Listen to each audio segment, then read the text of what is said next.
எல்லாருக்கும் வணக்கம்ப்பா. இன்றைக்கி வந்து ஃப்ரைட் ரைஸு சிக்கன் கிரேவி பண்ண போகிறேன்.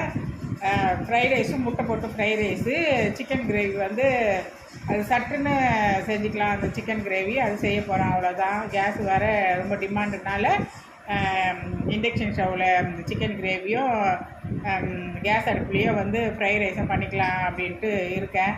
அதுக்கு தேவையானது என்னென்னு நான் உங்களுக்கு சொல்கிறேன். ஃப்ரைட் ரைஸுக்கு உலை வச்சுட்டேன். உலை இப்போ காஞ்சிட்ருக்கு. இப்போ வந்து அரிசி வந்து ஊற வச்சுருக்கேன். இது வந்து பாஸ்மதி ரைஸ். இதில் பிரிஞ்சி அரிசின்னு இருக்குது. நம்ம அது வந்து நம்ம ஃப்ரைட் ரைஸுக்கு நம்ம யூஸ் பண்ணிக்கலாம். இப்போ வந்து உலை காஞ்சிடுச்சு. இப்போ வந்து நான் இப்போ அரிசி போட்டுக்கிறேன் ஃப்ரைட் ரைஸ்க்கு.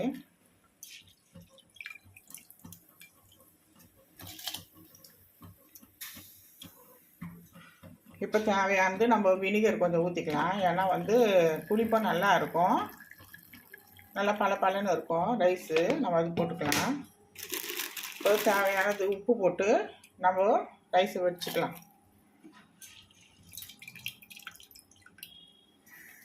அவ்வளோதான். நல்லா ஒரு முக்கால் பதத்துக்கு வெந்தோன்னா நம்ம வெடிச்சுக்கலாம். இப்போ ஒரு பாத்திரம் வச்சுட்டேன். இப்போ எண்ணெய் ஊற்றிக்கலாம் தேவையானது. இப்போ வந்து ஒரு 3 பேருக்கு செய்யறதுக்காக வச்சுருக்கேன். இப்போ வந்து தேவையான பொருள் என்னென்னா, இப்போ வந்து கொஞ்சம் ரெட் சில்லி, மிளகுத்தூள், உப்பு, கொஞ்சோண்டு கரம் மசாலா, 3 முட்டை. அது 3 பேருக்கு தேவையானது 3 முட்டை. ஒரு வெங்காயம் கட் பண்ணியிருக்கேன், இஞ்சி பூண்டு பேஸ்ட்டு. இப்போ எல்லாம் காயம் கட் பண்ணி வச்சுருக்கேன். கேரட்டு, பீன்ஸு, குடமிளகாய், கோஸு எல்லாம் கட் பண்ணி எல்லாமே ஒன்றா போட்டு வச்சுருக்கேன். இப்போ வந்து சோயா சாஸ் இருக்குது. இப்போ வந்து நம்ம வெங்காயம் போட்டுட்டோம். வெங்காயம் போட்டுட்டு கொஞ்சம் இஞ்சி பூண்டு பேஸ்ட் போட்டுக்கலாம். முட்டை ஃப்ரைட் ரைஸ்க்கு இஞ்சி பூண்டு பேஸ்ட்டு போட்டால் நல்லாயிருக்கும். அது இஞ்சி பூண்டு பேஸ்ட்டு அது போட்டு வெங்காயத்தை நல்லா வதக்கிட்டு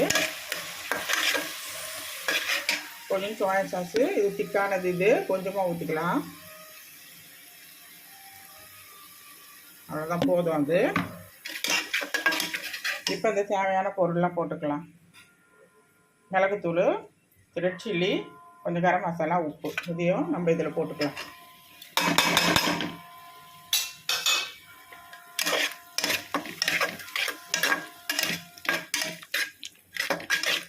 இது நல்லா வதங்கட்டும்.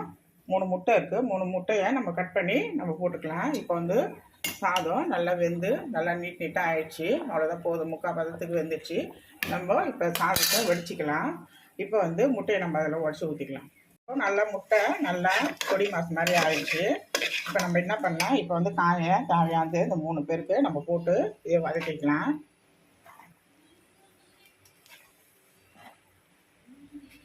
இது போதுமானது. இப்போ வந்து அரிசியை வந்து முக்கால் பதத்து வெந்துடுச்சு. இப்போ நான் வெடித்து வச்சுருக்கேன். அதுக்கப்புறம் நம்ம வெந்துட்டு ஆற விட்டுட்டு அதுக்கப்புறம் நம்ம கிளறிக்கலாம். இது நல்லா வேகணும். இது வேகணும் இல்லை, நல்லா வதக்கினா போதும் நம்மளுக்கு ஃப்ரைட் ரைஸ்க்கு. இதிலே இந்த தண்ணி விடும், அந்த தண்ணியிலே வதங்கினா போதும். அதுக்கப்புறம் நம்ம சாதத்தை கொட்டி நம்ம கிளறிக்கலாம். அவ்வளோதான், முட்டை ஃப்ரைட் ரைஸு ரெடி.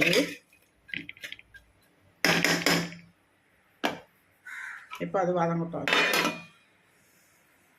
காய் நல்லா வெந்துடுச்சு. இப்போ நல்லா வதக்கியாச்சு. இப்போ வந்து நம்ம ரைஸ் போட்டு நம்ம கிளறிக்கலாம். இப்போ வந்து ரைஸை இப்போ வெடித்து இது ஒரு முக்கால் பாதத்துக்கு நல்லா இப்படி வெடித்து வச்சுட்டேன். எவ்வளோ நீட்டாக இருக்குது பாருங்கள். ரைஸு நல்லா கொதிக்குது. நல்லா நீட்டாக அது இந்த மாதிரி முக்கால் பாதத்துக்கு நம்ம வெடித்து வச்சுக்கிட்டோம்னா நம்ம போட்டு கலர்றதுக்கு நல்லா சூப்பராக இருக்கும். அந்த ரெஸ்டாரண்ட்டில் இருக்கிற மாதிரி அந்த ஸ்டைலில் வந்துடும். இப்போ தேவையானது நம்ம 3 பேருக்கு போட்டு கலரிக்கலாம்.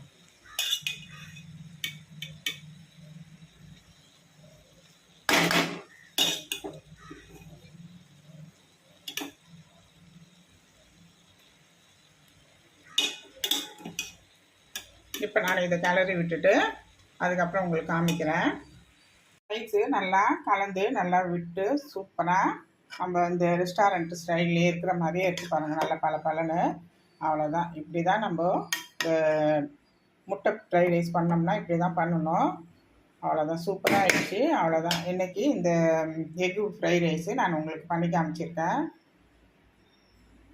இப்போது ஃப்ரைட் ரைஸ் செஞ்சு முடிச்சிட்டேன். இப்போ வந்து சிக்கன் கிரேவி பண்ணுறதுக்கு சிலிண்டர் காலி ஆகிடுச்சு. இண்டக்ஷன் ஸ்டவ்வு இது புதுசு வாங்கிட்டு வந்து இப்போ இது வந்து சிக்கன் கிரேவி பண்ணிகிட்ருக்கிறேன். அதனால் வந்து அதுக்கேற்ற ரெசிபி எதுவுமே நான் உங்களுக்கு சொல்லலை நினச்சிட்டு போகிறீங்க. என்ன போட்டேன்னா ஒன்றுமே இல்லை, இந்த ஸ்டவ்வில் நம்ம இந்த மாதிரி நம்ம செய்யணுன்னோம்னா ஒரு சிக்கன் கிரேவியோ ஒரு மட்டன் தான், ஆனால் வேக வச்சு தான் நம்ம செய்யணும். சிக்கன் கிரேவினா நான் என்ன பண்ணேன், சிக்கனை முதல்ல கழுவி வச்சுட்டு அதுக்கப்புறம் மஞ்சத்தூள், மிளகாய்த்தூள், உப்பு, இஞ்சி பூண்டு பேஸ்ட்டு, நல்லெண்ணெய், அதுக்கப்புறம் வந்து கொஞ்சம் சீரகத்தூள், கொஞ்சம் சோம்புத்தூள், அதுக்கப்புறம் கரம் மசாலா, உப்பு எல்லாத்தையும் போட்டுட்டு தக்காளி வெங்காயம் அதில் மிக்சியில் போட்டு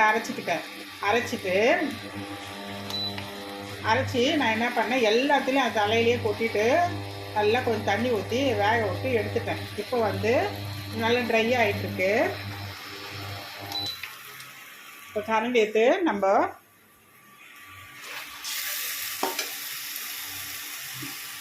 கரண்டி எடுத்துட்டு நம்ம இது பண்ணிக்கலாம், கலக்கிக்கலாம். நான் ரொம்பவே வாங்கலை இன்றைக்கி. அரை கிலோ மட்டும் வாங்கி செய்கிறேன். அரை கிலோ மட்டும் இன்றைக்கி செய்யலான்ட்டு செஞ்சுட்டேன். நாளைக்கு ஃப்ரைடேனால இன்றைக்கி மட்டும் அரை கிலோ அதனால் வாங்கி செஞ்சுட்டேன். இதுதான், வேறு ஒன்றுமே இல்லை. இது நல்லா கிரேவியாக தண்ணி ஊற்றி நல்லா கிரேவியாகி இதிலே நான் வந்து நல்லா தொக்காக நல்லா பண்ணி வச்சுட்டேன். அவ்வளோதான். நல்லா கறியும் நல்லா சாப்பிட்டா நல்லா வெந்துடுச்சு. இது வந்து நான் ஒரு கையில் வீடியோ எடுத்துகிட்டு ஒரு கையில் உங்கள்கிட்ட காமிக்கிறேன். நல்லா வெந்து நல்லா சுக்காவாக இந்த ஃப்ரை ரைஸுக்கு கரெக்டாக ஆகிடுச்சு. இந்த மாதிரி இண்டக்ஷன் ஸ்டவ்வில் நம்ம செய்யணுன்னா இந்த மாதிரி செஞ்சுக்கலாம். எறா தொக்கும் எண்ணெய் ஊற்றி வெங்காயம்லாம் வதக்கி அது போடணுன்னு அவசியம் இல்லை. இந்த மாதிரி சிக்கன் கிரேவியில் போட்டு செஞ்சால் செம்ம சூப்பராக இருக்கும்.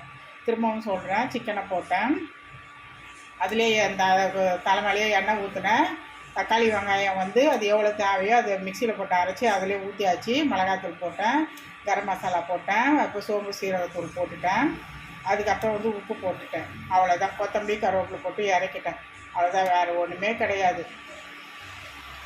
நல்லா ட்ரை நல்லா சூப்பராக ஆயிடுச்சு.